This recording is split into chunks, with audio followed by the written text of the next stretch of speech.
Hey, welcome to the 99th episode of Live Talks with Fawole. I'm ecstatic to be here with my brother, RVJ Wordplay. Come on, give some love to him. Yeah, come on. Respect. And you already know the wizard. Magic. Come on. Come on, listen. This has been a long time coming. G's in the studio. RVJ. First and foremost, respect. Give me 3. You don't know the thing. Jamaican man in the house, right? Poet and everything. I can't help it because you know I'm silly all the time, but I have to sing this song. The wickedest time when the rain I fall. So you're tune that? Yeah, come on. If you know, you know. Yeah. If you don't, you don't. You know. If you know, you know. Come Real on. talk. RVJ. Yo. Welcome. There, brother. Cool. I'm here in the building. Live Talks. You don't know. Yeah. It's a pleasure. Thank you for having me, man. If you didn't know, just look at my face, you can see it's a pleasure for me to I'm smiling. My cheeks hurt. You understand? We're going to do a lot of that today still. Yeah. It's going to be that vibe. RVJ Wordplay. Where does the name come from? It's just my name, you know. First, second, surname. So I just thought, when I was thinking about what should I present myself as on stage, I was like, I don't want to go too far from the root, if that makes sense. Yeah. Because, you know, names are important to people. Well, some more than others. So I just thought, you know what, let me just break it down. Just give them the first one of each name. Keep it simple. Yeah. I love words. Yeah. I play on words. Yeah. RVJ Wordplay. Come simple as. Come on. You know what I mean? When you said names are important, and what you name yourself or people name you is important. What does that mean to you? Yeah, it means it basically means who you are, what you represent. Because if you think about the fact that your name is with you for life, unless you decide to change it, which a lot of people don't. And even so, for example, if someone gets married, right, and they decide to take on the last name, drop theirs, or do a double barrel name, there's a lot of importance behind why they take that name on, or decided to take that name on. So names are important. They stay with you for like, represents who you are, and then even after that, people try to live up to the name, bring honor to the name. Yeah. Or even if the name has been dishonored, they try to build it back up. So there's a lot of importance that we don't really, I say off the top, don't really realize how important our names are. Yeah. It holds your reputation. Yeah, 100%. Yeah, and who you are precedes you certain times. Could have open doors or closed doors for you. Trust me. Really. And then even deeper into that now, when I got older, started looking at the meaning of my name. Yeah. And then realized it's not necessarily the names of my forefathers. Kind of feel a way, you get me? Because but then again, I've got to own it because it's who I am. Yeah. But with that, you know, you get older, you're not taught these things in school. So as you grow up and you start to research things, and you see like I come to the UK, meet my African brothers and sisters, Nigerians, Ghanaians, and they've got their names from our ancestors. You're like, yo, with meanings behind them as well. Yeah, exactly. Strong meanings behind them. I'm thinking, I wish I had, but you don't know. It is what it is, so we'll just work with what we have. Yeah. But you see, I'm not gonna say throw you under the bus, but I'm gonna push you in front of the car. Yeah, man, do your thing, man. When you say the name we call it is very important. It precedes us. It's like if I say, my name's Peter, you know, like, you're a Peter. You say, no, you're not a Peter. You're something. Your name is very powerful. Sometimes it can hold so much gravitas. When I say I want to throw you in front of the bus, because it just led right into it for me. I hope it's okay for you. But you've got a piece of poetry called "I'm a Jamaican."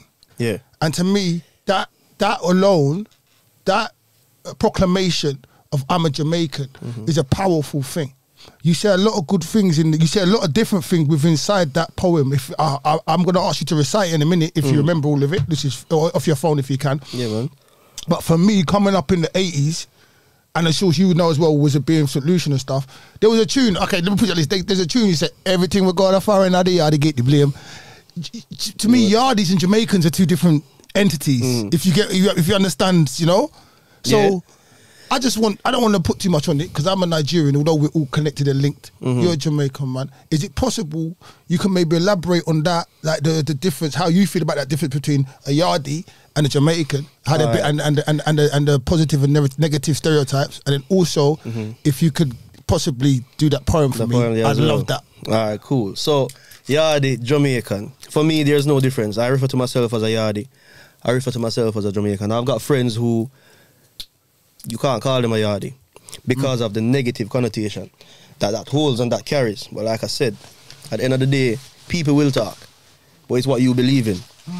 And the word yardie is literally, for example, if I say I go home, I go back a yard. So the same man would not refer to himself as a yardie. We say, yo, I go back a yard. Or you speak to someone on the phone and say, well, I go on a yard. The word yard holds so much value in Jamaica as with regards to its home. Yard, Y-A-R-D, yard, Y-A-A-D. It's home. You understand? So it's the meaning that you put behind it and want to attach with it. And when we talk about changing the narrative of certain words and giving a positive spin, because everybody that refers to yard in Jamaica is referring to the home cooked meal, the family environment, the music are playing at the house on a Sunday morning. You know what I mean? You sit up on the veranda or up on your wall and you tell stories. You know what I mean? You laugh with your friend. Yard is where everybody link up. You understand? So there's no way I can ever disown that. And as with many other words, like I said, there are negative connotations attached to it. And the only time you hear of these words is when something negative is being applied. You know, my style different already. I will always switch it up because I just saw a rule with my style different. So I love that. I love that. For me, Jamaican and yard is the same. It's one and the same. Because if I'm gonna sit here and tell you that I'm an angel, I'm never gonna do that. It's a lie you're telling, isn't it? It would be a lie. So sometimes I'm good, sometimes I'm bad. Sometimes I'm doing things that I regret. It's just part of life. So I just saw me see, you're the Jamaican right here. Yeah, man. Would you mind? All right, so the point you're referring to is the Jamaican. Yeah, Jamaica, because we're gonna go in and out of stuff. But you're a poet, and I'd love to want to showcase. You know what I'm saying? All right, let me try to jump on the Jamaican. So the Jamaican goes a little something like this. I'm from a place where a gun in the hand is more celebrated than a man with a plan. A place where a man is laughed at and called a one burner for being loyal to one woman. I'm from a place where being emotionally vocal as a male is seen as soft and weak, and that cry for help doesn't get its true recognition. A place where your environment can negatively influence your dreams and directly limit their realization. I'm from a place where there's a false sense of security created by so-called area dance. A place where the normalization of death has become a permanent fixture in our psyche, so most times, to most of us, it's just another day where we're from. I'm from a place where there's a good chance ammunition outnumber the local population 3-1. I'm from a place 90 miles south of Cuba, 118 miles west of Haiti, a small island called Jamaica. Yes, I am Jamaican. Born in Spanish Town Hospital, bred in the parish of St. Catherine, which was once the nation's capital. I'm from a place where my people struggle daily against a socially corrupt institution. A place where classism still divides us and hinders the economic growth of a truly epic but Talawa super nation. I'm from a place where the mangoes are sweet, the rivers run deep, and jerk chicken is the real MVP from Moran Point in St. Thomas to South Negril Point in Westmoreland. A place that offers up such beautiful treats we can live there all year round and still stay there for your vacation. I'm from a place where the things that we do and the way that we do it oftentimes makes us the envy of a few other nations. I'm from a place where my people struggle against everything, but we're always resilient. True resilience. I'm from a place where the highest point is on Blue Mountain, peaking at 2,256 meters, real tall, real icon overlooking everyone. I attended St. Catherine Basic, St. Catherine Primary, and St. Catherine High School. So that means from a very tender age I've been a loyal one. See, the picture that we sometimes portray for ourselves and the picture that sometimes portrayed of us, they aren't pleasing to look on, but I've accepted that as a part of life's journey. You can't control who has the paintbrush. You can only enjoy maneuvering that paintbrush when it's in the control of your own hands. So Jamaica, I love you. And to my fellow Jamaicans, that love is extended 1,000,000 times over, because guess what? Together we're strong. When I over here somebody talk patois, I get a warmth in my heart. It's like I want to jump into the conversation. No, you notice me say, talk patois, not the other one. So for those of you who say it, please, stop asking us to speak Jamaican. I'm always missing home, so in my mind, I'm always on vacation. So if you see me drifting off, please don't be offended. It's nothing that you've done. It's just that I'm by a beautiful river with a nice waterfall, enjoying the magnificent greenery of my little island. I'm from a place where the motto embodies what it means to be Jamaican. Out of many, one people. Words which weave together different cultures, strengthening the fabric of my little island. Wherever we go, whatever we do, the strength of my people unites everyone. So I'm forever proud to bleed the black, green and gold, representing what it means to be Jamaican. You get me? Go on. Just like that. Listen. Just like that. Yeah, Listen. Jamaica. You have to represent. Come on. Nah, yeah, you took me away, bro. I enjoyed that more than I enjoyed it at the live show because I could just be in my own. I saw your eyes closed and that. Yeah. I'm adamant that whenever I listen to other poets now, either on this show or at home and stuff, I'm gonna take it as serious as I can. So I have to close my eyes to take away other senses so I can just ingest what is coming out and the words and that, you know. And I think it's very important because I saw different things within your poetry just now when I listened to it like that, and the same for other poets I've listened to recently. When I took that step and isolated myself from other senses and just done that, you know what I'm saying? Like, and it was there. That was nice. And your voice as well. You got to see. You know, your accent's amazing. Your voice tone amazing as well. Like it's very captivating. It can keep you. You're easy to listen to. You know. Yeah, you know what I'm saying? I appreciate that. Go on, so RVJ. You don't know. Yeah, it's about, for me, the whole aim when I write a poem. I want to take people on journeys. So it's something that's very important to me. Because if I'm not there to sort of stimulate your visuals, if you're just listening to me through something, I want you to go on that journey with me. But it's not my journey that you're coming on. Yeah. It's your own, based on what I'm saying. So that might be as a result of you relating to something that I've said, you wanting to experience something that I've said, but you've not. You want to tell a friend about, you should try it. I want people to go on the road is there, many turn off. And let me use the poetry to sort of guide you. Even if you go through something right now and you listen to my poem, I want you to leave that here and experience the poem. And then if you want to go back to that thing, you can. But take you outside of what's going on with yourself. Trust me. Totally. It's a beautiful thing what you're saying. It creates, and I think that's what poetry is about. That's what a lot of different things of interaction with other human beings is about.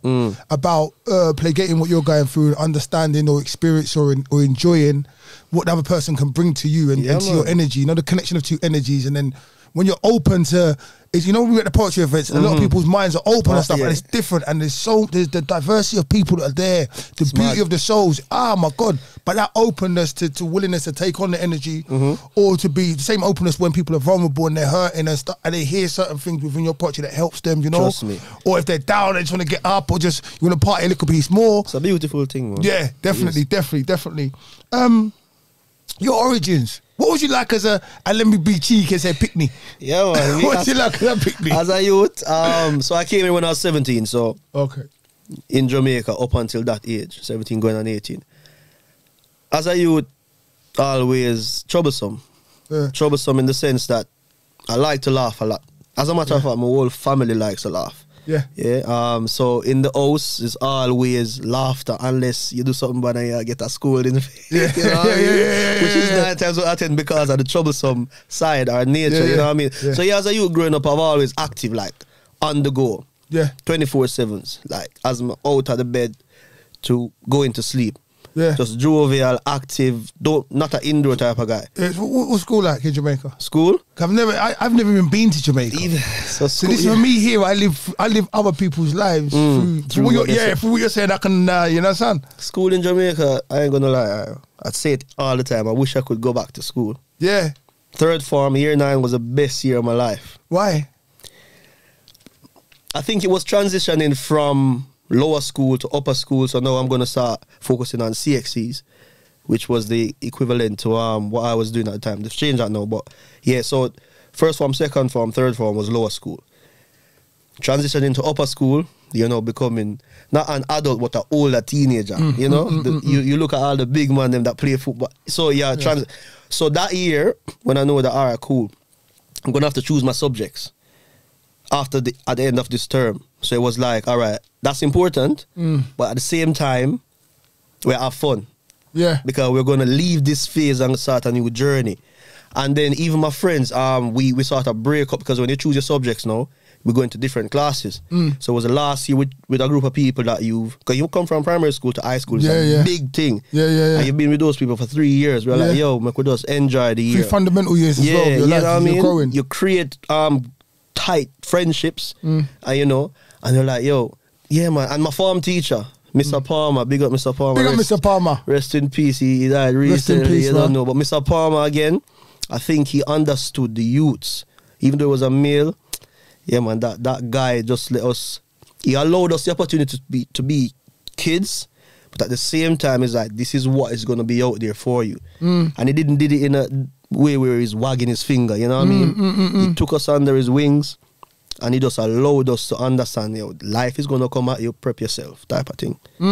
Yeah, man, big up St. Catherine High School. You don't big know up St. Catherine High School.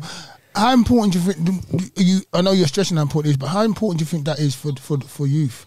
To have that latitude, to be able to be children, to be able to understand themselves, to be mischievous, but be learning through their mischief and not getting chastised or stereotyped. It's necessary. It's so necessary because it offers you an introduction to what life can be. Because life is not always going to be beating you down. But because people, or it always seems that the younger generation, the youths are always getting scolded, they become defensive. And if that is habitual, every day you feel as though the world is coming at you, then you grow up and turn into why you see all the people just screwing for no reason. Because it's been something that's been consistent throughout their lives. Whereas if you allow kids to be kids, right, and then, all right, they've done something that they're not supposed to do, right, and it could have gone far left. It didn't. So instead of you come down hard, you just show them the options. Or the possibilities. And not every time you have to school somebody for something. It can be a conversation, but the problem with that is we were brought up the same way. So a lot of people aren't aware that we just regurgitate. The pattern, the cycle. You understand? And then you find 15, 20, 25, 30 years on the line, it's the same type of mentality. Because a lot of people aren't aware that we just basically replicate what we went through as a youth. The same things that we said we wish didn't happen to us. We're doing it to our youth.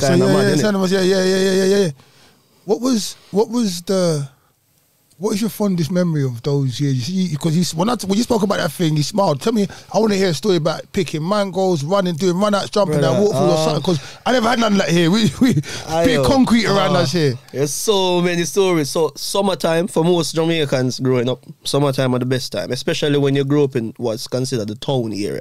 Because you have town and you have country. That's just how we split it down the middle as far as Jamaica is concerned.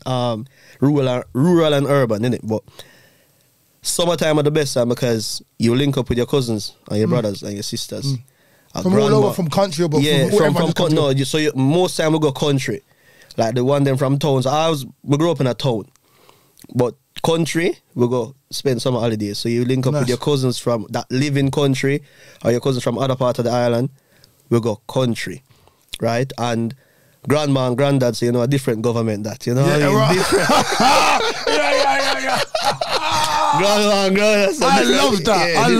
love that. Wizard, you hear that? I love that. Different government there, boy. Come on. But with that, even in that whole environment, fun. I remember my dad's mother and father, the house was here, the river was there. Nice. Literally. And I was the only one in the family that couldn't swim. Yeah. You know what I mean? So every day, I'm there, and they're trying to teach me to swim. But yeah, country, summer holiday is the best time for me because school is out. Can you swim now? Yeah, man, I have to. I learned to swim here actually, but so summer holiday for me, highlight of childhood growing up, or one of the highlights of childhood growing up, because from you wake up, you're outside. You have apple tree, you have coconut tree, you have mango tree, you have the animals, you have the river. You understand? You can go catch anything you need. Just nice. And the mad thing about it is grandma never have no telephone, let alone mobile phone. You understand? But you remember, so we can over there, so. Over here, so. All them have to do a shout. And the sound carry because you don't have no traffic. There's a lot of things. So when it comes to creativity, so this is why I think my poetry or my creative journey is so unique. I have to use self to be creative as a youth. Like we have 6 of us in the house. Yeah. We don't have no game, but Xbox. Use imagination, brother. Yeah. And anything we find outside. I'm dead. Anything you find outside. Yeah, you play with, yeah. Believe me. Yeah, no, I remember. Well, maybe not as much as you in Jamaica, but I came from the 80s, same kind of stuff. You understand? So I guess when I think about performance, I'm going to divert a little bit. When I'm thinking about performance, I'm like, all right, if I haven't got any props on stage with me, what can I use in my poetry to create visuals for people, to make them feel like, oh, they've actually. So even in the words or the way I pattern my words in my poetry, I have to be as creative as I can. You understand? So yeah, going back to summer holidays, man. Best time, man. Best time. Best time of my life growing up. And a lot of Jamaicans can attest to that. Yeah. Yeah. Let me, because we're gonna have to get you in again. I know I always say to people, I'm already, there's the right questions running in my head. Yeah. And I know I'm limited by time. Only a little bit of limit. What's your because you're a chef, what's your go-to dish, Jamaican dish as well? What's your go-to? What's your favourite dish? I mean, there's a whole heap of great, amazing cuisine from Jamaica. Which I love. It is what it is. I'll start reading it off now. I'm mentally salivating right now, but it is what it is. So my go-to? Yeah, your go-to. Your meal. My meal? Well, yeah, so that for me, rice and peas, whole heap of coconut milk. Must have to be. I got coleslaw on the side, homemade. Of course. Then I gotta have fried chicken, the way auntie used to do it and mommy used to do it. But the gravy that I want with it, I'll cook oxtail just for use oxtail gravy.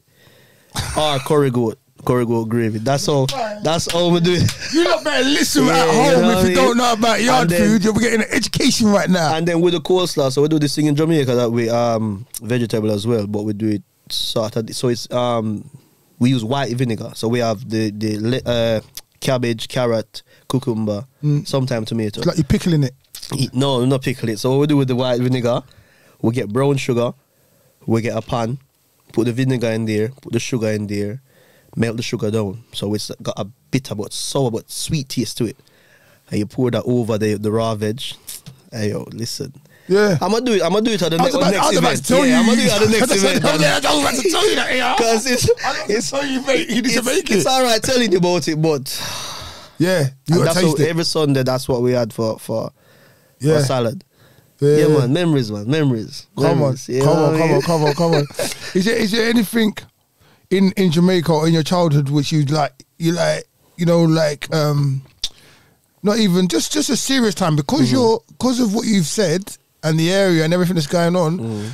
Remember, you're free, you're outside to do what you want, but you're also in harm's way. You could climb a tree and jump out of a tree or buck your leg and cut your leg off. There's lots of dangers around. So is there any like stories where someone hurt themselves bad or you fell down the mine shaft or nothing like that? But you know what I mean? Yeah. Of course, yeah. Every summer somebody get hurt. But again, it's a part of the like we used to do some things. Yeah, some serious things, like as kids. Yeah. So my brother, the one before me, big up Try. He was a marksman as far as throwing stuff was concerned.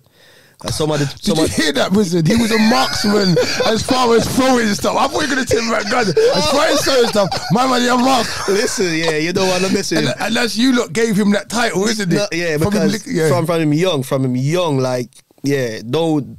So, because some of the trees are big, we can't climb them. Yeah, of course. We get so but the nicest mango them always at the top of the tree. And we're not going without, as long as Try is there. So we always throw stones.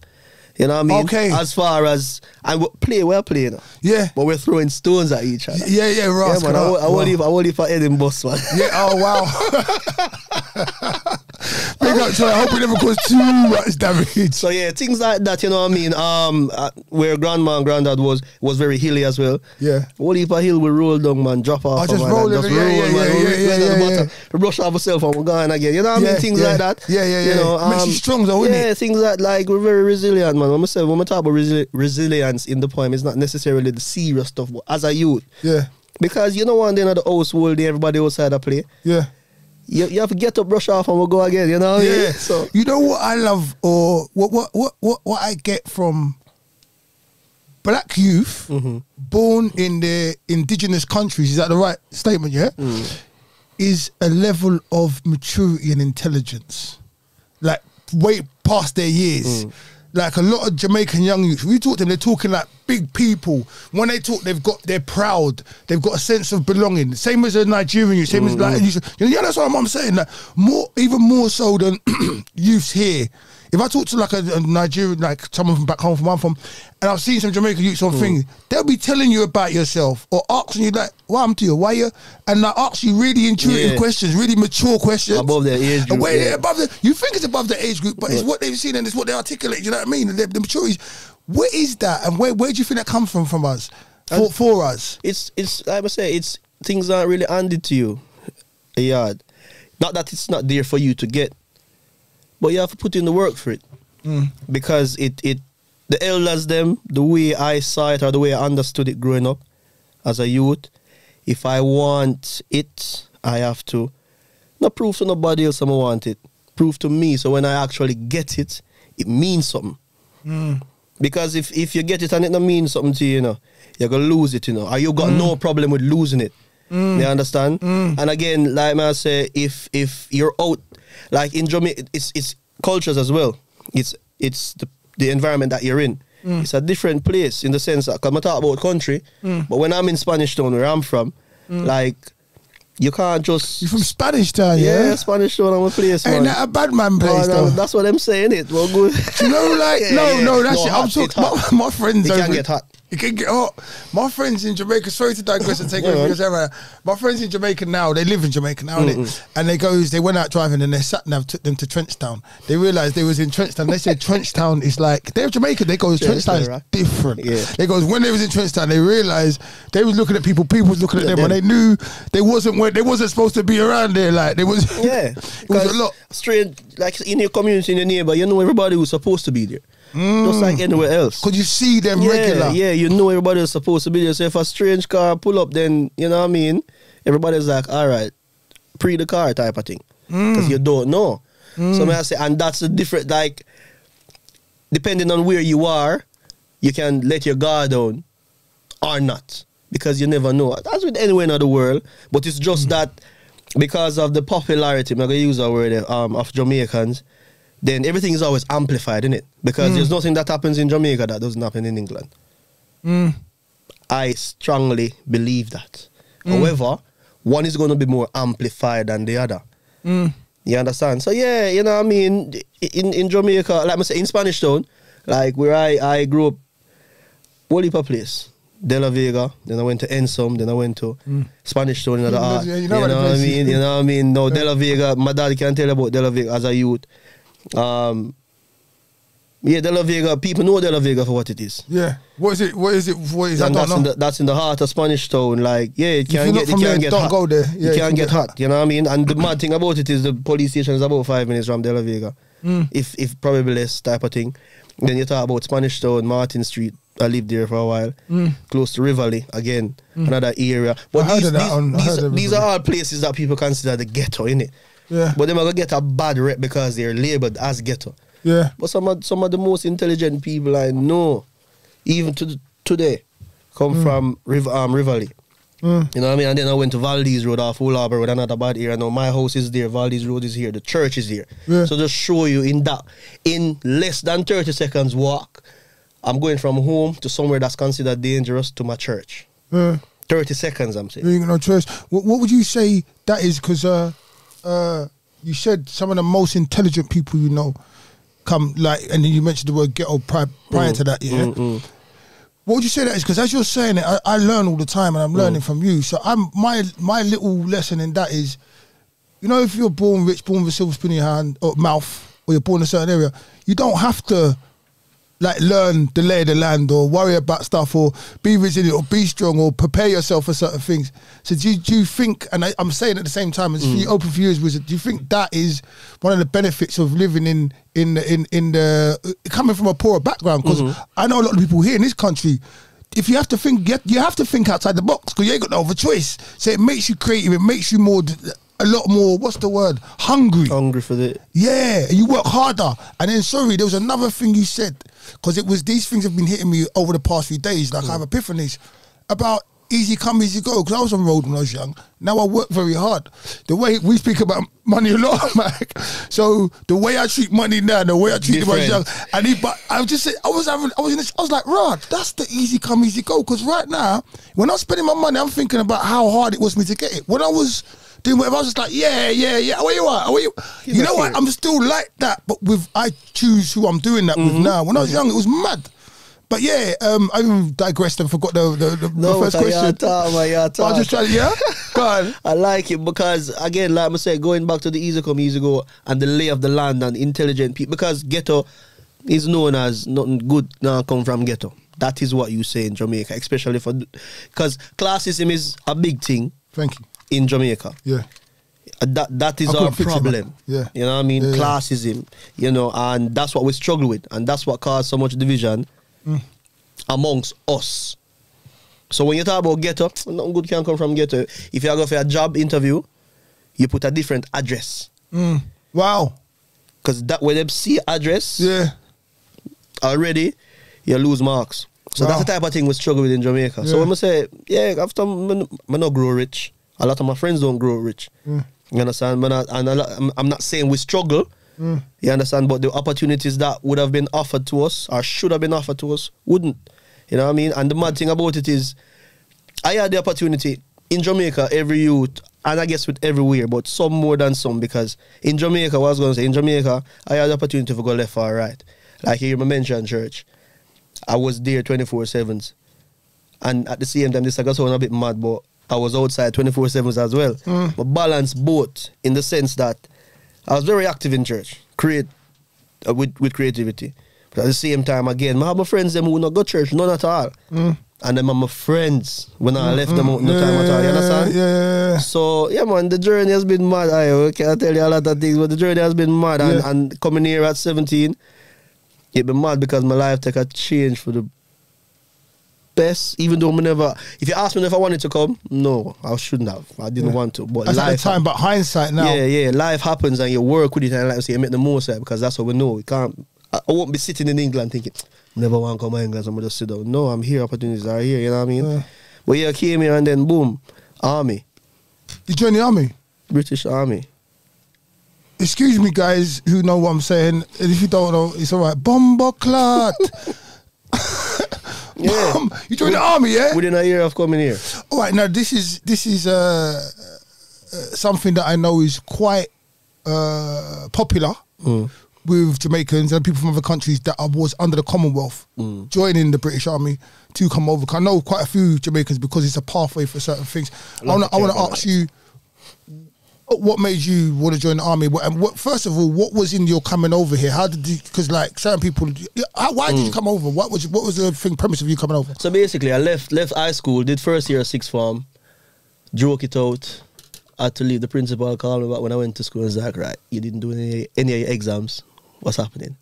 Wow. So I didn't go back to second year. So mums was here. My mother. Your mum was already here. Yeah, okay. Mums was here, and mum said, all right, here what? Come to the UK. Because you know them time they were bringing a fire sharp like a razor, like it still is. Yeah, you know what I mean. So she said, "Come UK." The intention was to go university. Information technology was the love at the time. Started college here, did college for a month, and then I came here like in April. Started college, and then they were like, "Yeah." Did a month. We had 3 months off, and when we come back, exam. And I'm like, that doesn't make any sense. That makes sense.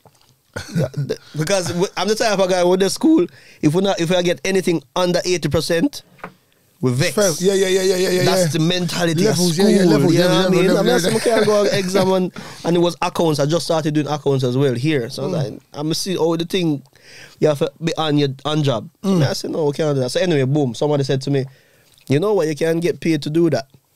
I was like, to learn to do information technology, how? He was in the army at the time, so he said it to me. And I went down, did the tests, and then, I was open to do any job. Would you go down to West End, the Strand? No, at the time I was in Croydon. I was in Croydon, okay.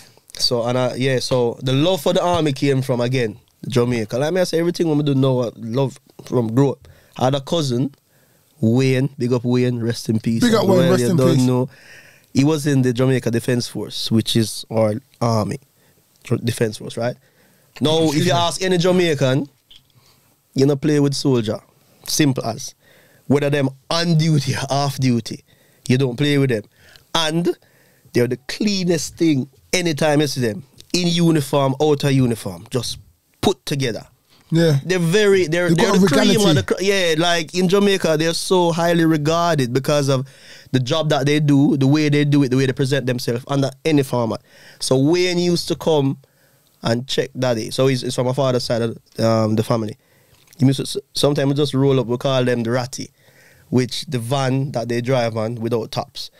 Him and the squad will roll up 7 o'clock in the morning, 8 o'clock in the evening, 2 a.m. in the morning. Him just come check my way, you know what I mean? Him there on duty. Yeah. So as a youth, when you're seeing that, seeing them on the roll up and them clean cut and I say, yo, that's where the love for the army came from. Yeah. So when I got told I could get paid to learn something that I want to do, and the bonus was being a soldier, yes, please. Come here, tell me ever active, always active. So that's how I joined the army. So I came here and then decided to join the army. Nice. Whereas what you spoke on is they go to the Commonwealth countries and recruit from there, so people keep coming directly. So most of my friends that I met in the army did that. Okay. But yeah, man, 6.5 years in the army, and I what was that like? So you're saying you came here 17, 18, you're in the army, yeah? Before my 17th birthday, so 2 weeks before my 18th birthday. So I'm glad that first and foremost you had the 17 years in Jamaica, because that must have made you hard as stone, because you're still here sitting in front of me. Because I know people that went into the army and they come out with some bad stories. First and foremost. Secondly, I want to ask you how because the difference between being, because you're black, come to the British Army. The difference between being in a predominant, in your country, in your environment, because most of everyone's black in Jamaica, coming over to this country where it's very mixed and multicultural, and then going into an institution like that, where not only is there a lot of white people like that you're not used to it, but they're telling you what to do, and it's not even asking you, it's you're being the army reconditions you, you know? Break you, make you. Yeah, they have to break you to make you, precisely. And then the harder you are, the harder it is to break you. You know, you see what I'm saying? So yeah, how was that? And what was it? Talk to me about that, man. So that was a big learning curve for me, in the sense that I wasn't aware, and aware is the word I'm going to use. I wasn't aware of the dynamics of how the British culture, the English culture is with regards to how people are treated. I just thought that it was just come and fit in because you're from somewhere different. The dynamics behind it, the intentions, the conversations, the smiles on your face while people are put you down. All of that, I was thrown into the deep end. Because like I say, April, land, November, I started the army. Wow. So I never get no time to get familiarized, if that makes sense. So as I'm going through, now the good thing about it, it's good and bad. It's a double-edged sword, because in my training troop, we had 12 St. Lucians. You know he's a solution, right? You know he's a solution. 12 solutions. I had to say it. You get? Go on. Yeah, we had 12 solutions, 2 Jamaicans and 1 Zimbabwean. Okay, that's cool. So we had strength in numbers. Yeah. So strength in numbers, we're as far as being familiar, our culture, our lifestyle, very similar, right across the board. Good. And then you leave from training school, you go to phase 2 training to learn the job itself, even a bigger group. Yeah. Like I remember phase 2 training, we had a table, a massive table where we just sat at the back. Yeah. You understand? Yeah. And then you go to your unit now and you meet more people, type of thing. So I was sort of sheltered from the real world, so to speak. Yeah. Because you just stick to what you know. You understand? Yeah. You had a support bracket in there. Yeah, support bracket. But then at the same time, you hear stories. What year was that? So I joined, 2002? So to 2002 to 2004, the beginning of this training, and then 2004, I went to my unit. How old are you? How old I look? I always ask this. You know what? There's a couple of things in there. You're black. There's this thing, black don't crack. It's hard. And I'm black and I said, I'll be like, black don't crack. Yeah. But it's hard sometimes to ascertain someone's age when you look at them. Especially like you've got a full head of hair. You got a full beard. You look young. You've got young eyes. You got a great energy. Young and I don't know, bro. All you think, look. Take a stop. I'd say 39, 40. I could put you anywhere, but I'm not saying nothing. I'm not even gonna entertain. I hate entertain that thing. 39. I'll be 40 in December. Oh, is it? Yeah. Okay, respect. Go Wiz. I'm gonna call on you when they ask me how old you feel. I'm like, hold on, can I just confirm it? Oh, wizard. That's what I gotta do. So yeah, so the army happened, and again, it was the kid from Jamaica active. Oh, we need to go here. Yeah, first, need to never say no to nothing. But let me tell you where it started to change. So I joined as an installation technician. The best way to describe that to you would be a BT engineer that does everything. So I did cabling in the buildings, underground, overhead, everything. And then we pass it over, commission it, pass it over to the engineers to whatever. So that's the job. But then I started working in the gym as an instructor, physical training instructor. Loved it. Loved it. And that's what I wanted to do. Yeah, when you did that, how was it? How was you like a sergeant major, or was you like the modern day gym instructor? Because you know, like when I see old army folks, you know, we know exactly what I'm yeah, come on, you little son, get down the floor, give me 20, get up. What's that? That's not a push up. That's a fucking get over here. Sorry, guys. I was brought up on funny TV. Yeah. So like, yeah, the British trainers, they're not gonna like that because they always look down. For what I bet, would look down at the army, the US Army instructors are like, why they behaving like that? Like, okay, yeah. That's the a US thing. That's a US thing. Yeah, that's a US thing. But no, we rag people just to see him, man. Like, yeah, rag people just to see him when it's necessary. You know what I mean? That was something for me that it was good because I like help people. Full stop. And being physically fit in the army, you have to do your tests, regular tests. And that was my main aim going into the gym, to get people onto a standard, especially when they come back off sickness. So they've been out because of an injury or whatever. Get them as a standard and then keeping them there. And at the same time, it helps me to keep fit. You know what I mean? So yeah, so that's when it turned, because I wanted to. So you can't be Pardon me. You can be a training instructor, and then you've got the PT core, which again is the cream of the crop in the army. Yeah, I might be biased, but it is what it is, isn't it? The PT core. Yeah. So you can't join directly to the PT core. You have to join the army first as any other trade. Then you transfer to the PT core because it's that. It's another level. They're up here. Yeah. So I wanted to retrade. They didn't want me to retrade, so I left. Keep at that. We can't talk about half the year, you know what I mean? And then and so just to add to that as well. So I was another revelation to me. Like when I come home on annual leave, I'm gonna meet somebody like you that looks like me. I say, yo, what you do? I was like, I'm in the army. People laugh at me. Yeah. Because he had a stigmata. But but you know the wickedest thing for me, yeah? There's that stigmata, and then people here would laugh at you, right? But they would have, a lot of people, okay, I don't advocate anyone going to war or joining any sort of institution like that for themselves. That's true for themselves. However, at your age, and I tried to join the army, they wouldn't have me because I had a record at the time. I think it instills so many good things in you that people looking down at it, I mean, really, you're going to go somewhere where you're going to get a structure. You're going to learn skills that you can use in the world. You're going to learn to defend yourself physically. Mentally, you're going to be made stronger. I'm not trying to do a promotional video for the army, but a lot of people haven't got structure in their life, and that's why they're falling down now. They don't know how to keep going when nothing else is working. Keep going and pushing. That's the kind of thing those institutions teach you. Trust me. So people, you know, the people who used to laugh at you, or people who, for me, that's fear. That's insecurity. That's because they don't think they could do it. They're actually scared of it, or they've bought into certain propaganda, because there is a negativity of, like, the people who went to Vietnam, the Falklands. There's loads of negative things within the war. True. And things that people made to do stuff. But you're taught how to take care of yourself, defend yourself, survive. You know the survival skills. You know that if everything mashes up tomorrow, you're good. Like, or certain people are better in a better position than others because you've been taught these things, fundamental things of life, bro. 100%. So yeah, those people who laugh, good luck to them, man. Yeah, but even people would laugh. Even now, people would laugh at you if you I say never you're understand it. Like I said, initially I didn't understand it. Cause like I said, I remember I'm fresh. I just come and I live, try build a life and thing. And I said, there's things I've done in the army that I wouldn't have done if I didn't join. Places I've been. Things. Listen, that's where my love for traveling came from. I'm saying you probably been around to different bases and bro, the things you know just from joining that. And thanks God you're still here. Thanks God you're still strong. Trust me. And then again, even in just the art, let me tell you something.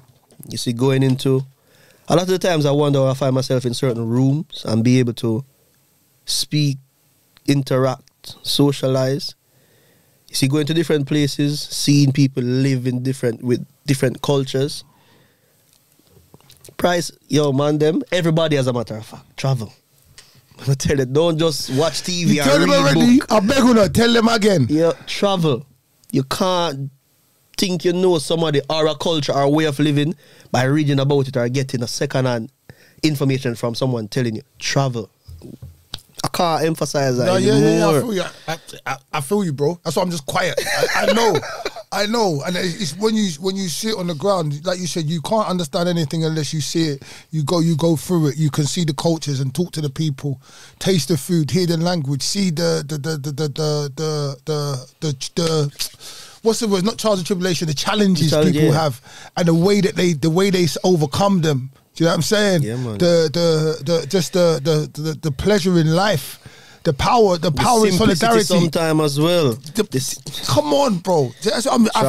I'm telling you. Yeah, come on. So, go on then. Where you been in the world? Because you called the travel. Let's ask you that. Because I've got some questions about church for you. Yeah. And then I don't want to have RVJ Wordplay on my show, and we don't talk about poetry. We have to do another poem as well. Still, but yeah. So where have you been in the world? What's your favorite country? Favorite food? Favorite people?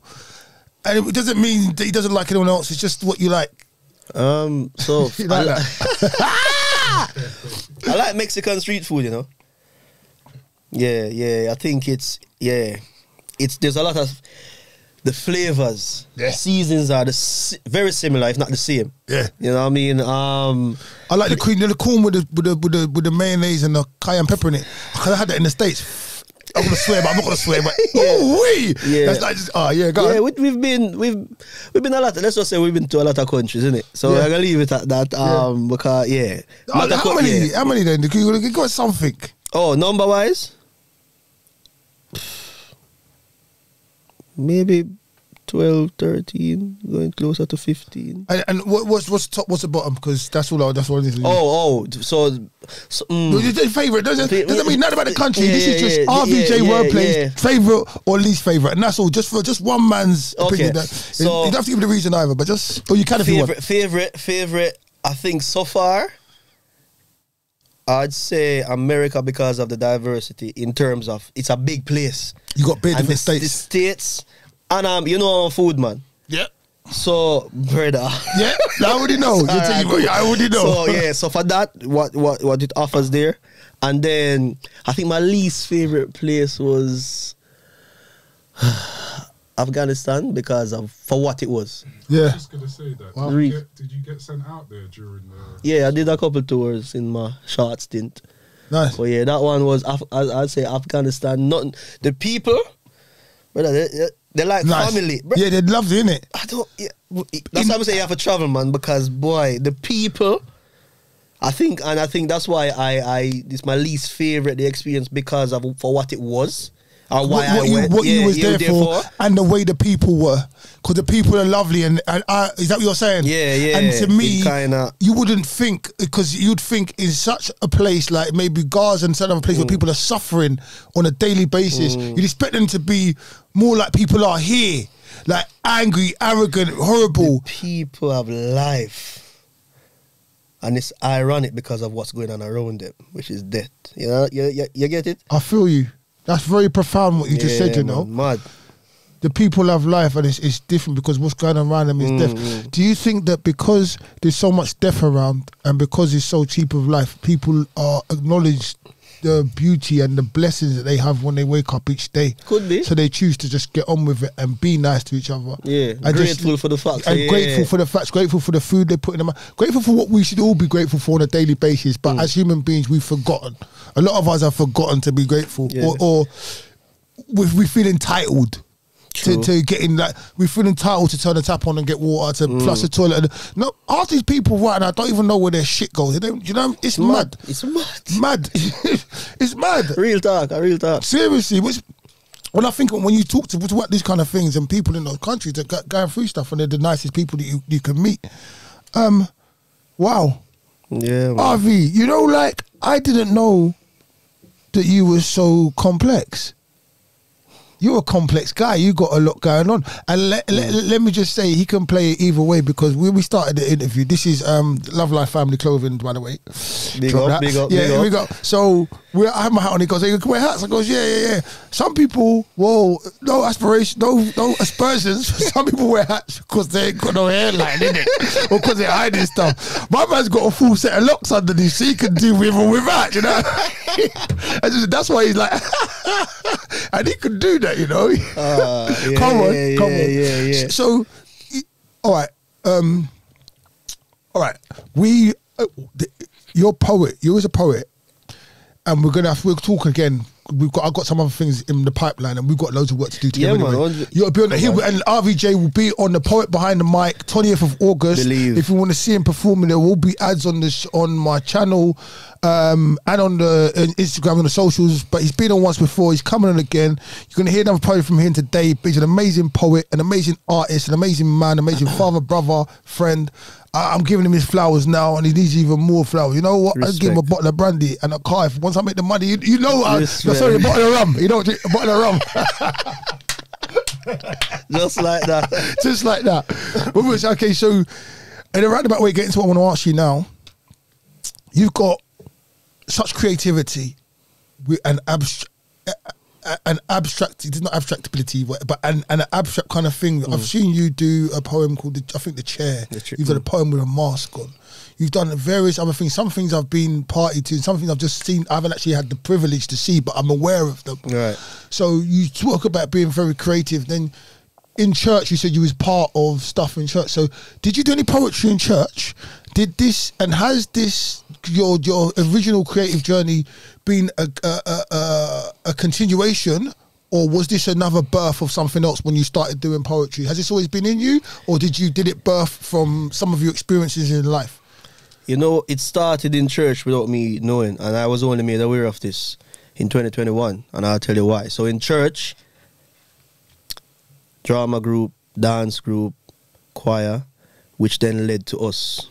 I say us, 6 of us as friends, doing forming a group to sing, go over the country. You traveled the country with that group? Yeah, with like one of our pastors. He used to minister in other places, so he'd bring me with him. And we just jump on the mic with the praise and worship team and just, so like I say active. When I say active, I mean in all aspects. So for the drama group, they used to ask me, along with others, but he used to ask me to write the play. So Easter is coming up, Easter play. Christmas is coming up, Christmas play. A concert is coming up, we need a play. So I was writing scripts, but I didn't know I was writing scripts. I was just doing it for fun because you write the story. So as far as writing is concerned, I've always been doing it from young. Wow. But I only realize it. Yeah. You conversation. Labeled it. I only realized through conversation the other day. So when it comes to poetry and that aspect, I've been doing it. It's just that I'm doing it in a different format now. Where as opposed to it being dialogue, and it's mad because someone said to me that my poems are like monologues. And it's only when they said it that I was like, oh. So creativity, poetry, it's always there. It's been, I keep unlocking it over the years. The poetry itself, I started writing poetry around about 2011, 10-11, as in just poetry themselves, short poems. And then, but that was a personal thing. It was just I just doing it because therapeutic. I didn't know that. I didn't even know that it's something that you could go and actually do. Even though I know Miss Louise Bennett, big up Miss Lou, big up Miss Lou, man like Muta Baruka, Yassa Safari. Like even though I know these are poets from Jamaica, it's never something because growing up again, there are only certain things that you are told you can earn from. You know the general ones. Another thing we need to break as a culture. But anyway, so I just used to write because there's a lot going on up here. I mean, I say the conversations that I want to have are lacking, so I'm gonna start putting them down on paper. And then I had a friend who lives in Nottingham named Lindsay, Mayor Lindsay, Jamaican as well. He's a poet. Yeah, big up Mayor Lindsay. You know what I mean, doing good things in Nottingham. He started keeping a poetry show, so me used to just go and support him. I had no intention of performing. And then in 2015, I had the honor of doing. Mayor Lindsay invited me to come to one of his shows and perform. And we had Yassas Afari, which is a Jamaican dub poet educator. He came over here to perform. I shared the stage with him. But I just did it because it was a one-off. And I remember I said something tonight. This is a big man I look up to as a youth, you know. Right? These are people I see on my TV in Jamaica. Wow. Yeah. And he said, before we performed, because he closed the show, he said to the crowd, see that youth, just look out. This was in 2015. He said that this will look out for him. He's gonna do great things. I'm sitting at the back of me, I say, I mean my talk. Like I was like, I wonder what it mean type of thing. Yeah. And then come 2021, we just do the poetry thing since then, full force. So you just said something about sign language. Do you know sign language? You said something about So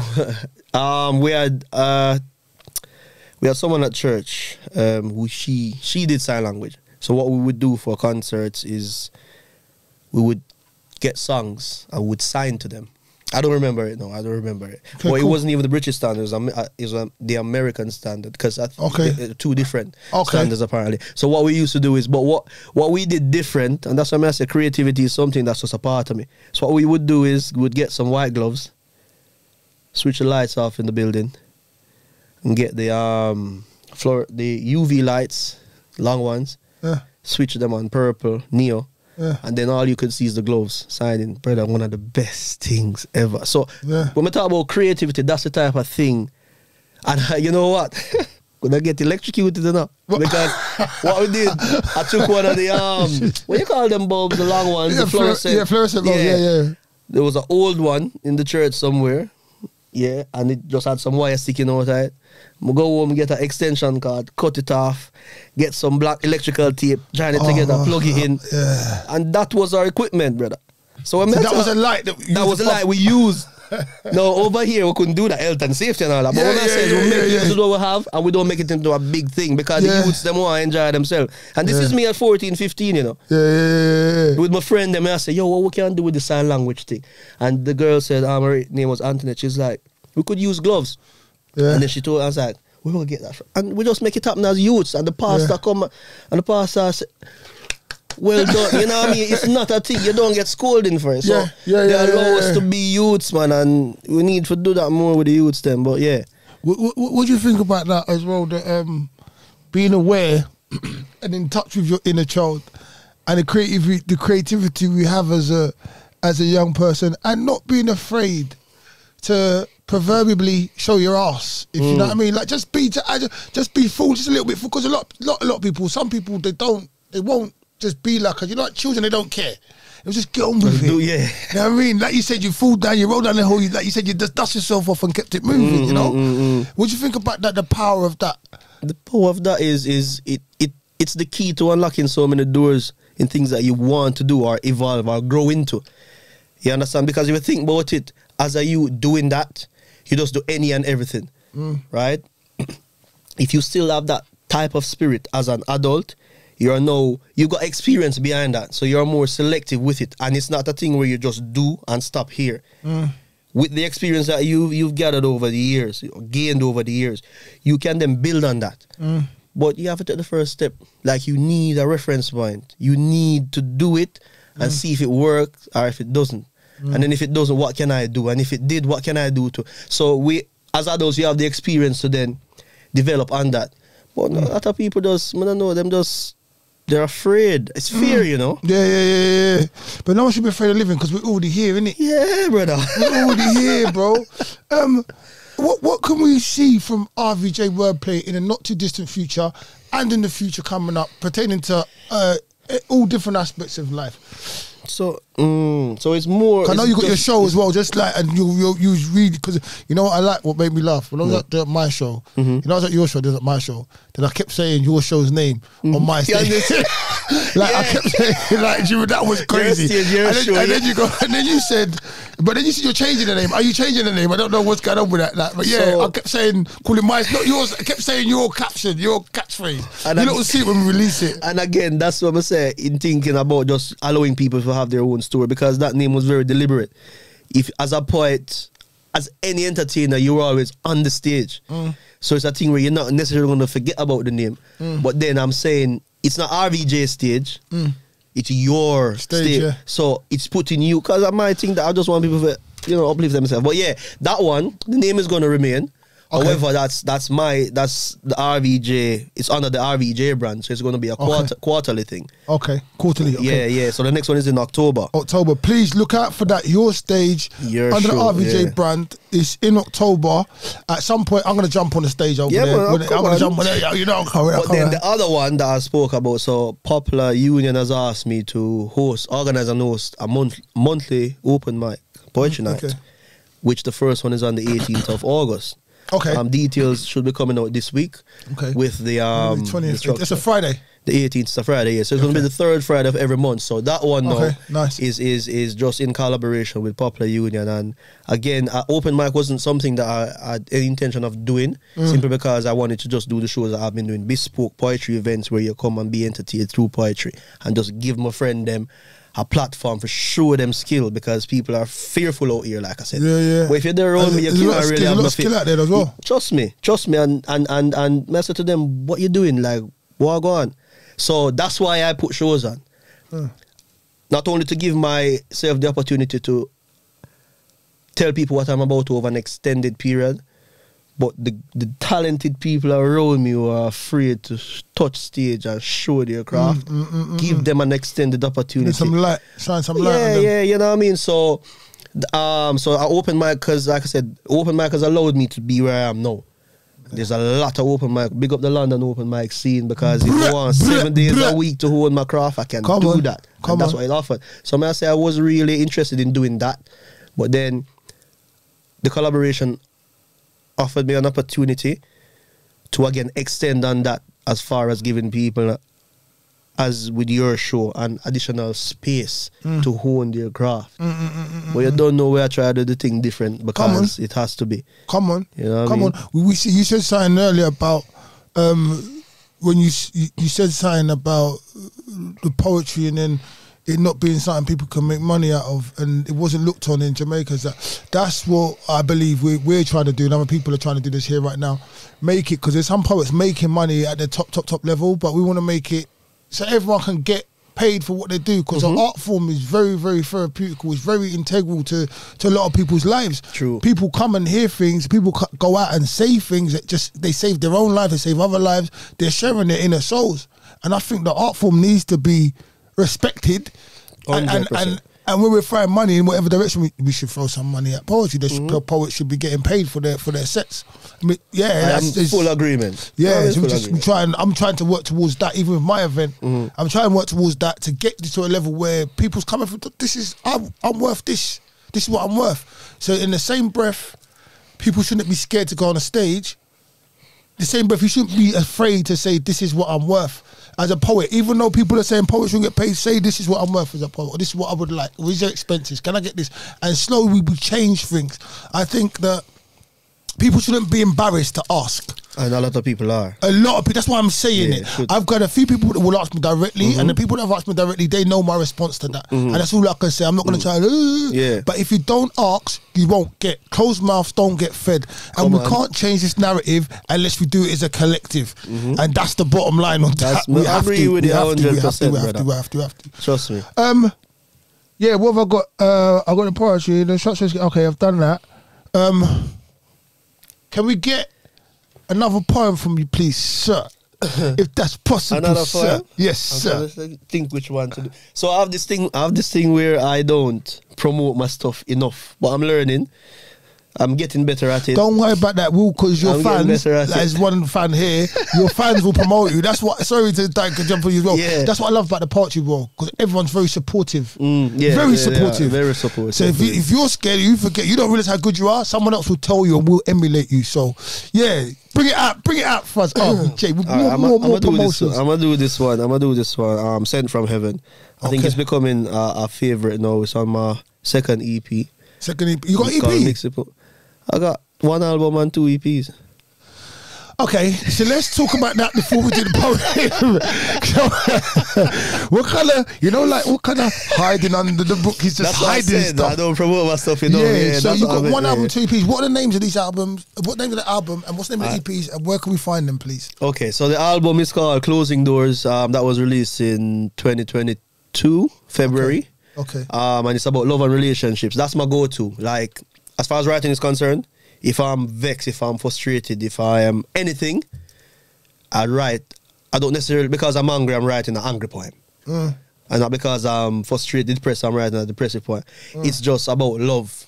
That's my go-to. I'm listening to you. Sorry, I'm just trying to go live for like a minute or two. Yeah, that's calm. So yeah, closing doors about love and relationships. I had to close some doors on that. So that's the first one, February last year. Closing doors and relationships. Yeah, no, it's called Closing Doors. Oh, cool. Closing Doors. It's about relationships. Love and relationships. Sorry. Second EP was in October of 2022. Yeah. Called Mixed Emotions. There's a crowd favorite called 5 Minutes, a poem called Everybody Like That one. So I was like, I've got to allow people to have access to this as and when. Okay. So I coupled Sent from Heaven and another poem on it. Yeah. So that was in October of 2022, and then my latest EP, Mixed Emotions, was released in May of this year. So you got Mixed Emotions. Yeah. The first one again? Closing Doors. Closing Doors was about a relationship. Yeah. Closing Doors. And what's the other one? Mastering My Peace. Mastering My Peace. P-E-A-C-E. Mastering. Yeah. Was it P-E-A? C-E, yeah, that piece.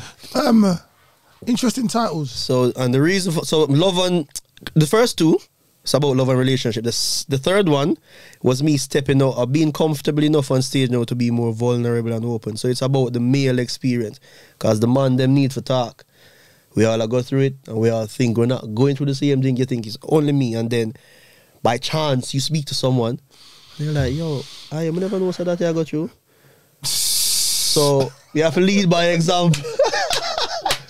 Yeah. I saw it go. It's crazy. Yeah, it's very crazy. We've been right now, not talking, but we're going through the same things. Imagine we could help each other out from time. I refer it to somebody, you know what I mean? So the last one, Mastering My Peace, is about leading by example. Not being afraid to go on stage and say, listen, this is what I'm feeling. Because where I'm from, you don't do that. Same type of culture you would have experienced growing up as a youth. You don't show certain emotions. But what do you mean? If it's natural, if it's a part of me, why am I going to fight? Suppress it, A natural reaction. So yeah, that's what that one is about. So you can check that one out again. It's also offering some vocals from yours truly, which is something I used to do as a teenager. Sing as well. Man, this guy's just hiding everything from us, man. You know what I mean? Slowly but surely I get back into the thing. Get to me. You know what I mean? So so I'm gonna do one from Mixed Emotions, which is called Sent from Heaven. Again, I call this one my appreciation poem. Is it on? It's not on, is it? You would have had me here doing the one for on. Man's posting up and everything. 1 minute. Now, I was looking at it. Is it on? Let's get on.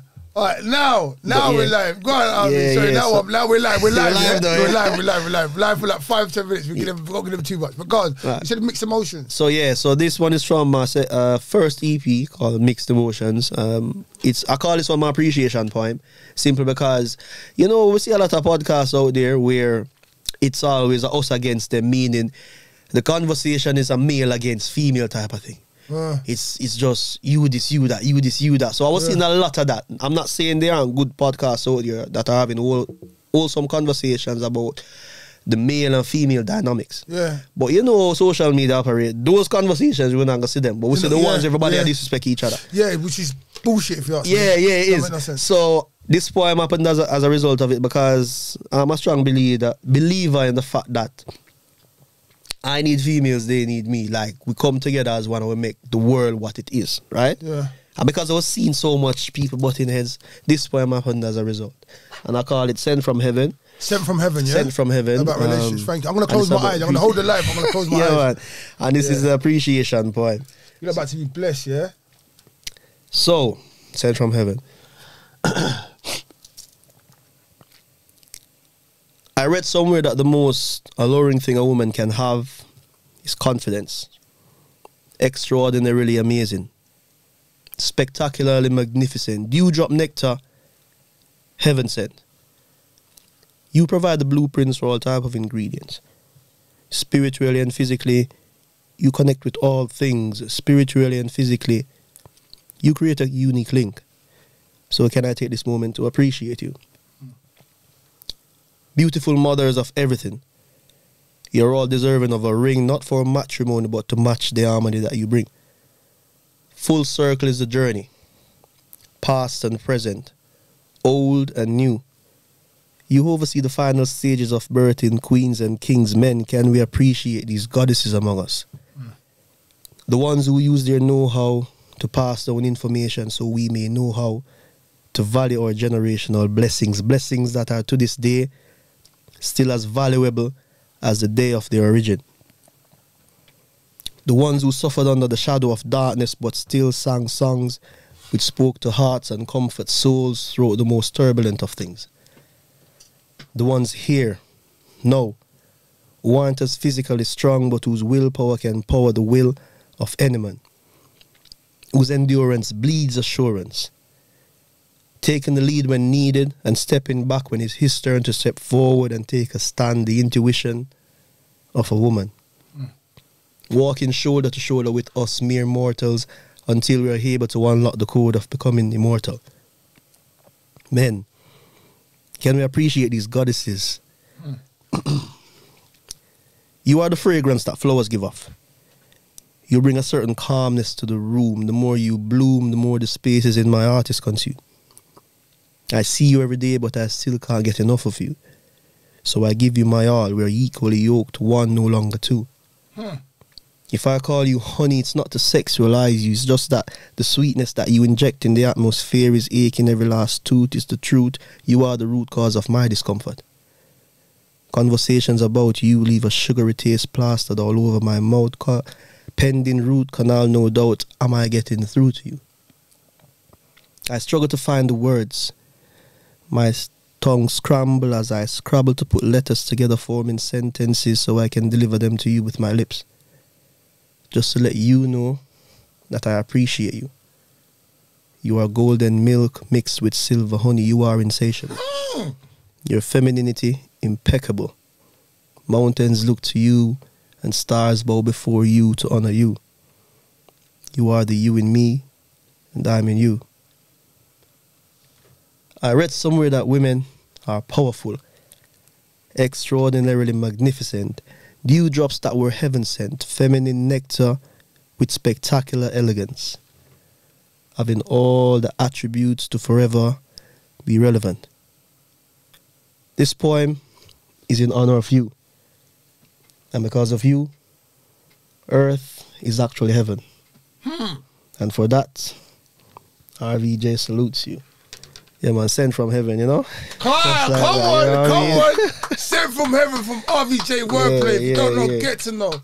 Live talks. Come on, RV. I love that. Do you know what I'm going to do? Because we've got a couple people on the live now. And I know they was loving that poem. If you can just do the 5 minutes, they're not going to cut the 5 minutes, off. Yeah, give them 5 minutes. All right. From your EP as well. We've got one more poem for you guys. Cool. Let me run it. All right, cool. Let me run that. All right, cool.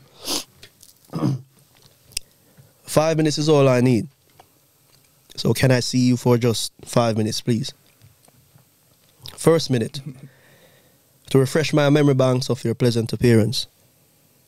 To upload the unique details of your current presentation. It's all about face for the first minute as I remind myself as much as I can using the beauty of your outlines and contours. See, it is the image of you that allows me to escape reality time and time again in the presence of your absence. So 5 minutes is all I need. Can I see you for just 5 minutes, please? Second minute. To feel the texture of your skin pressing against mine. It's like we're both physically active while everything around us is static. Or coming together has somehow manipulated time. To feel the rhythm of your inhale and exhale upon my chest. Arms wrapped tightly around your body as if to say, I'll never let you go. You lifting slightly as the embrace tells me that you needed this just as much as I did. The warmth of your embrace pulling me in as your body begins to glow. And I'm whispering in your ears, I never want this feeling to go. 5 minutes is all I need. So can I see you for just 5 minutes, please? Wait. Third minute. I'm all about expressing just how much I've missed you. My mind, body and soul contributes to reaching out to your heart. Encouraging it to open up so I can inject it with nothing but pure, unrehearsed feelings of love and adoration. I can be nothing but honest with you even though at times I try not to. I give you my all in this minute as I secretly pray that time will stop, allowing me more time to perfectly express my feelings for you because I can't get enough of you. Your sweetness is too much and I'm in love with your sugar rush. So as we're jammed for time, let us come together like dough and watch our love go nuts. Krispy Kremes ain't got nothing on us. 5 minutes is all I need. So can I see you for just 5 minutes, please? Fourth minute. Arranging the next time we meet because I want to relive this encounter again. Possibly increasing it to 6 minutes. To spend an extra 60 seconds in your presence would be time well spent. Of all the time commitments I've previously committed to this is the purest with returns so abundant they must be heaven sent. Making date because I know our rendezvous are magical moments that I appreciate. But with all that said, it might not happen this way, but more like a spontaneous urge to soak you up and take you in, simply giving you a ring just to let you know that I'm coming. 5 minutes is all I need. So can I see you for just 5 minutes, please? And it's the 5th minute. Fifth and final minute. Blah! It's the hardest, most difficult thing I've ever had to do. Walking away from your presence, unwillingly abandoning you. A somber reminder that 5 minutes is never enough time with you, but when I'm alone with your absence, it's the memories that help me through. Of all the time investments I've previously committed to, I keep thinking, does she even want me, need me just as much as I do? With all that said, time will always catch up with you. And I'm grateful for the time that I've spent with you. Wow. You're a timeless masterpiece. A beautiful creation. And our time together has got me stuck in a loop. 5 minutes was all I needed. And believe it or not, I use those 5 minutes to fully appreciate you. RVJ. RVJ, yeah. I hear you hooing and hard. You can relate to that, right? Yeah, I think that's why everybody loves it, innit? Come on. We've all been there. Hooing and hard. Listen, if you don't know, you better get to know. 20th of August, Fringy Park the night out. RVJ's on the stage. I'm there. He's performing amongst an array of other great artists. Come on. Also, this episode of Live Talks is going to be out this Wednesday, 7 p.m. IO Fawole TV. Tune in to see the whole episode. You understand? See, my G, RVJ. Yeah, man, come brother. on, give it to them. Me, man. Behind the scenes, you have the wizard. The wizard himself, you know? Come on. And this is how we get it down. And like 224, we're going to come with more from Live Talks. Mad. Love you. Have a lovely day. Love yourself. Love life. Be nice to people. Come on. You know what I'm saying?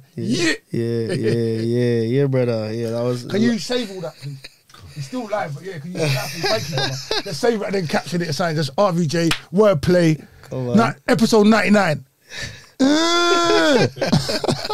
Yeah, RV. Yeah, bro. So, I love that one. I love that, bruv. You know, once we turn that live, I want to say, anyway, it doesn't matter because you know you got people just loving that. There, the captivation is too much. That's it. You're very, what's the word? you know, like calculated with your poetry. Like a lot of people forget, like even the way I'm talking now, I said calculated with your poetry. A lot of people forget that words are there for us to use. Some people just go, yeah, and they rush to certain points within their poems that they know and they're comfortable with and familiar with. I've got no aspersion. I'm not talking down to anybody, but I just want to give them the advice: enjoy and use the words. Use the words, because when you use them, it's crazy the pictures you paint. You know what I'm saying? Take from my G RVJ Wordplay in the house. You say allow people to digest what you've just said. Give them a time to absorb it.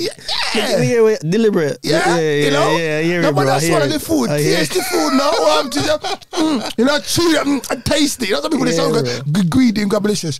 We've got a little bit of time left. We've got to have so much more. We've got so much more things to do anyway because we're going to stay soon. You done know already. You know the thing already. Is there anything that you want to cover, talk about, say, ask me, ask a wizard, anything you want to get out there, anything you got coming up as well you want to tell people about? I know we digressed because when I heard about the album and stuff, I don't even sure if you've got everything that you've got coming out. I know we've got the union thing, we've got the quarterly event you're doing, but other than that, so first and foremost I want to say just to my other creatives out there, I think this is very important for you to hear, understand, and I'll keep on saying it because the seed might have been planted already, so let me go and water it. Yeah?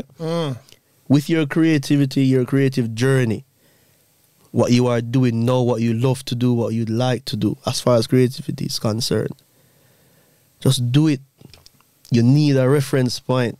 You've done enough thinking, and if you be honest with yourself, if you're honest with yourself, you know that you've done enough thinking about it already. You've made enough plans. You've written it down enough already. The next step is for you to go out there and do it. And the thing about it is, if you believed in yourself the first time you took the pen up or the paintbrush up to do that, that's the only belief you need. So when you think about, when you start overthinking things and you say, oh, I might mess this up, or people might say this, or people might say that, all of that is white noise, as they say.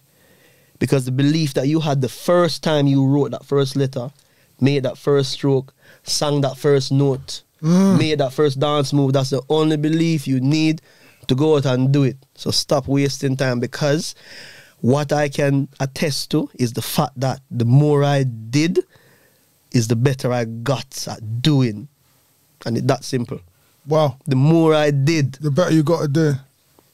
And I love, that's a perfect segue. I'm good. That's episode 99, Life Talk. So the more I do, the more I get there. I'm glad to get you in RVJ Wordplay. It's a pleasure, man. Big up yourself, man. Big up yourself. Big up yourself. The wizard. Big up yourself as well. We're on 99, bro. 99, bro. 99, Big up the voice by the camera. He's not in the studio, but big him up too. You know what I'm saying? Big up every time. Come on. Done, 100 episodes. Yeah, okay, yeah. So the 100 episodes is the next episode. It's episode 99, but the 100 episodes afterwards. Yes, we reached there. 100. Can I do it? 100. We're there. We're gonna keep going. If you want to build on this show, get at me. Let's see what's going on. If you want to sponsor this show, get at me. Let's see what's going on. If you're having a hard time in life and you can't get at me, get at me. Let's see what's going on. God bless you. Love life. Love yourself. It's a hard journey, but you got this. You got this. Come on. Life Talk. RVJ. That was good.